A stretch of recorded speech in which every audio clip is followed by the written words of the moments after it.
সারা বেলা 98.8 FM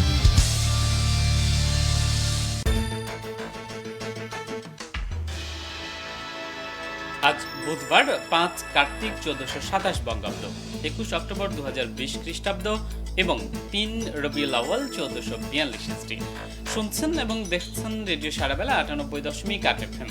সারাবেলার সন্ধ্যার সংবাদে সকলকে স্বাগত জানাচ্ছি আমি মাহফুজ ফারুক। শুরুতেই জানিয়ে দিচ্ছি এসকেএস হাসপাতাল প্রধান শিরোনাম।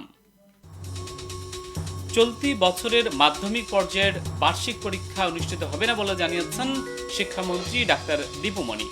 বাঙালি নদী ভাঙনের কবল থেকে সাঘাটার রামনগর গ্রাম রক্ষার দাবিতে গাইবান্ধায় মানববন্ধন কর্মসূচি পালন।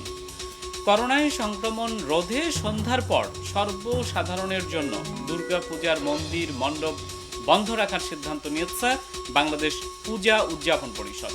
দেশে করোনায় একদিনের ব্যবধানে 24 জনের মৃত্যু, নতুন শনাক্ত 1545 জন, গাইবান্ধায় শনাক্ত 3 জন।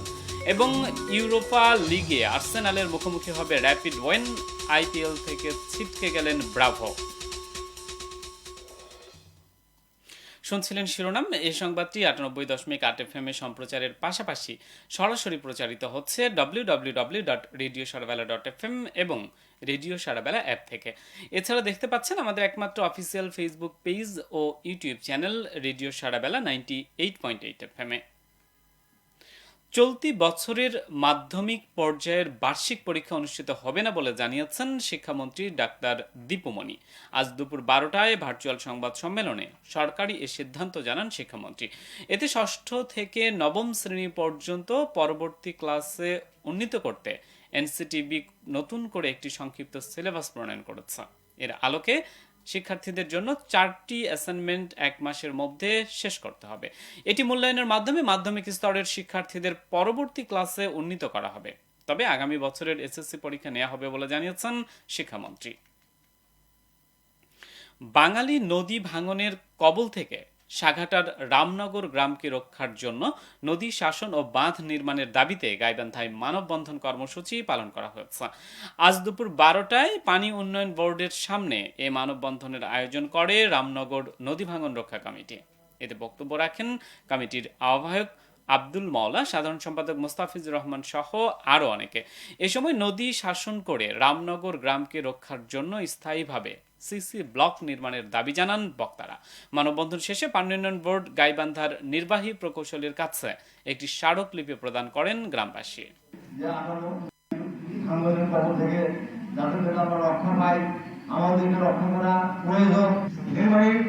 প্রকৌশলী সাহেবের কাছে আমরা আবেদন নিবেদন করছি, আপনাদের সাধ্যমতো যতটুকু করার আছে এই মুহূর্তে আপনারা রামনগর গ্রামবাসীকে তাদের নদী ভাঙন থেকে রক্ষার জন্য আপনারা ব্যবস্থা করেন। করোনার সংক্রমণ সন্ধ্যার জন্য দুর্গাপূজার মন্দির মণ্ডপ বন্ধ রাখার সিদ্ধান্ত নিয়েছে বাংলাদেশ পূজা উদযাপন পরিষদ। ফলে সন্ধ্যার পর এবার পূজা মণ্ডপ ঘুরে দেখা কিংবা আরতি করা থেকে বিরত থাকতে হবে সনাতন ধর্মাবলম্বীদের। এছাড়াও প্রসাদ ছাড়া স্বাস্থ্য ও পরিবার মন্ত্রণালয়ের দেওয়া সিদ্ধান্ত অনুযায়ী খিচুড়ি বা এ জাতীয় প্রসাদ বিতরণ করা যাবে না, এমনকি বিজয়ের শোভাযাত্রাও হবে না। আজ সংবাদ বিজ্ঞপ্তিতে এই তথ্য জানিয়েছে বাংলাদেশ পূজা উদযাপন পরিষদ। আগামীকাল ষষ্ঠী পূজার মধ্য দিয়ে এবার দুর্গাপূজার আনুষ্ঠানিকতা শুরু হবে। আর 26 অক্টোবর দশমী তিথিতে প্রতিমা বিসর্জনের মধ্য দিয়ে শেষ হবে দুর্গাপূজা। এদিকে শারদীয় দুর্গাপূজা উপলক্ষে গাইবান্ধার দাঁড়িয়াপুরে রতনচন্দ্র রায়ের উদ্যোগে দুস্থ মানুষের মাঝে বস্ত্র বিতরণ করা হয়েছে। আজ দুপুরে তাদের মাঝে এসব বস্ত্র বিতরণ করা হয়। এ সময় উপস্থিত ছিলেন খোলাহাটি ইউনিয়ন পরিষদ পূজা উদযাপন কমিটির সাধারণ সম্পাদক লক্ষণ চন্দ্র রায় সহ আরো অনেকে। দেশে করোনায় একদিনের ব্যবধানে নতুন করে আরো 24 জনের মৃত্যু হয়েছে। এ নিয়ে মোট মৃতের সংখ্যা বেড়ে দাঁড়ালো 5723-এ। অপরদিকে একদিনের ব্যবধানে করোনা শনাক্ত হয়েছেন আরো 1545 জন। এ নিয়ে দেশে মোট শনাক্ত হলো 3,93,131 জন। এই সময়ের মধ্যে সুস্থ হয়েছেন আরো 1704 জন। এ নিয়ে মোট সুস্থ হলেন 3,08,845 জন। আজ বিকেলে করোনা বিষয়ক স্বাস্থ্য অধিদপ্তরের সংবাদ বিজ্ঞপ্তিতে এ তথ্য জানানো হয়েছে।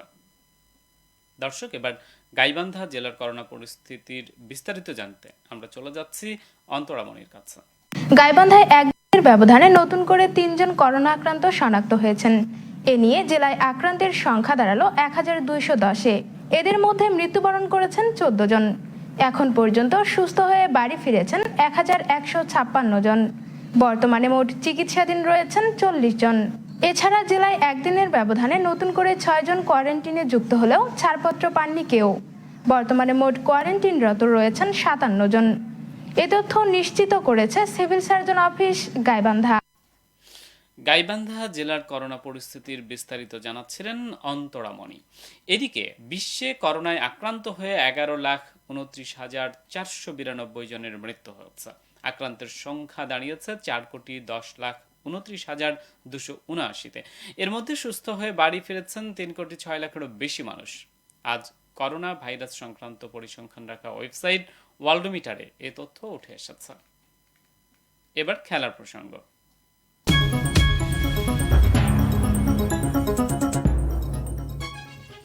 চ্যাম্পিয়ন্স লিগের পর এবার শুরু হতে যাচ্ছে ইউরোপা লিগ। গ্রুপ পর্বের ম্যাচে প্রথম দিনই আর্সেনালের মুখোমুখি হবে র্যাপিড ওয়েন। ম্যাচটি শুরু হবে বাংলাদেশ সময় আজ রাত 10:55। অন্যদিকে প্রথম শিরোপা জয়ের লক্ষ্যে উয়েফা চ্যাম্পিয়ন্স লিগ মিশন শুরু করবে ম্যানচেস্টার সিটি। গ্রুপ সিতে তাদের প্রতিপক্ষ পোর্তো। ইতিহাদ স্টেডিয়ামে ম্যাচটি শুরু হবে বাংলাদেশ সময় রাত 1টায়। এদিকে আইপিএল 2020 থেকে ছিটকে গেলেন চেন্নাই সুপার কিংসের অলরাউন্ডার ডোয়েন ব্রাভো। ক্রিক ইনফোকে এমন তথ্য নিশ্চিত করেছেন সুপার কিংসের প্রধান নির্বাহী কাশী বিশ্বনাথ। ব্রাভো ডান পায়ের কুঁচকির চোটে গ্রেড 1 টিয়ারে ভুগছেন। ফলে আগামীকাল সংযুক্ত আরব আমিরাত ত্যাগ করবেন এই ক্যারিবিয়ান তারকা। এখনকার মতো সংবাদ এ পর্যন্তই। শেষ করার আগে এসকেএস হাসপাতাল প্রধান শিরোনামগুলো জানিয়ে দিচ্ছি আরও একবার। চলতি বছরের মাধ্যমিক পর্যায়ের বার্ষিক পরীক্ষা অনুষ্ঠিত হবে না বলে জানিয়েছেন শিক্ষামন্ত্রী ডাক্তার দীপু মনি। বাঙালি নদী ভাঙনের কবল থেকে সাঘাটার রামনগর গ্রাম রক্ষার দাবিতে গাইবান্ধায় মানববন্ধন কর্মসূচি পালন। করোনার সংক্রমণ রোধে সন্ধ্যার পর সর্বসাধারণের জন্য দুর্গাপূজার মন্দির মণ্ডপ বন্ধ রাখার সিদ্ধান্ত নিয়েছে বাংলাদেশ পূজা উদযাপন পরিষদ। দেশে করোনায় একদিনের ব্যবধানে 24 জনের মৃত্যু, নতুন শনাক্ত 1,545 জন। গাইবান্ধায় শনাক্ত 3 জন। এবং ইউরোপা লিগে আর্সেনালের মুখোমুখি হবে র্যাপিড ওয়েন। আইপিএল থেকে ছিটকে গেলেন ব্রাভো। এতক্ষণ সাথে থাকার জন্য সকলকে ধন্যবাদ। রেডিও সারাবেলা সম্প্রচারের জন্য আপনার এলাকার যে কোনো সংবাদযোগ্য তথ্য জানান আমাদের এই ইমেইলে newssaravela@gmail.com। বিশ্বের যে কোনো প্রান্ত থেকে রেডিও সারাবেলা শুনতে ভিজিট করুন www.radiosaravela.fm। স্মার্টফোনে আরও সহজে রেডিও সারাবেলা শুনতে গুগল প্লে স্টোর থেকে ডাউনলোড করুন রেডিও সারাবেলা অ্যাপ। এছাড়া সন্ধ্যার সংবাদটি দেখতে পাচ্ছেন আমাদের একমাত্র অফিসিয়াল ফেসবুক পেজ ও ইউটিউব চ্যানেল রেডিও সারাবেলা 98.8 FM-এ। আমাদের পরবর্তী সংবাদ প্রচারিত হবে রাত 9:45। সকলকে শোনার আমন্ত্রণ জানিয়ে এখনকার মতো বিদায় নিচ্ছি আমি মাহফুজ ফারুক। আল্লাহ হাফেজ।